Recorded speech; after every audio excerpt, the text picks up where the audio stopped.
The Yuma Territorial Prison has long carried a reputation for cruelty, despair, and whispers of restless souls. Built in the scorching desert of Arizona in 1876, its stone walls trapped not only men but their screams, their regrets, and their unfinished stories. Among those tales, one stands darker than the rest.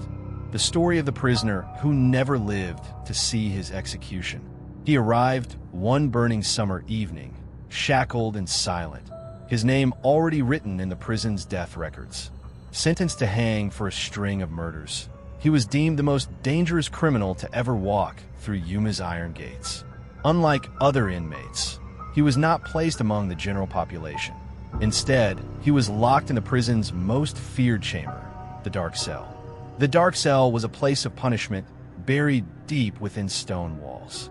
A small room with no windows, only a narrow slit for food and water. Prisoners who entered often came out trembling, broken, or insane. But for this man, it was to be his last home until the day of his hanging. At first, he laughed at the silence. He mocked the guards, claiming no darkness could frighten him. But soon, his laughter turned into whispers. Whispers the jailers could hear echoing through the corridor at night. He began to complain that something was inside with him.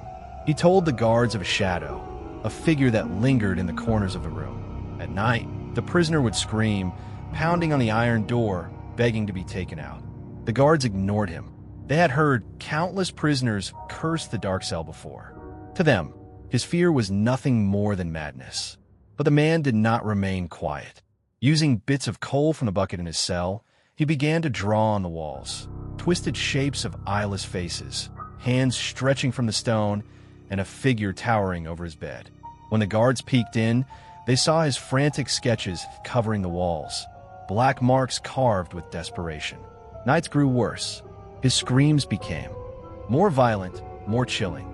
He shouted that the shadow whispered his sins back to him, reminding him of every murder, every victim. He said it laughed when he tried to sleep, standing over him, waiting. Then one morning, silence. The guards, almost relieved, opened the cell. What they found froze them to the bone. The prisoner lay in a pool of blood, his wrist veins cut open with a sharp piece of rock he had hidden beneath his bedding.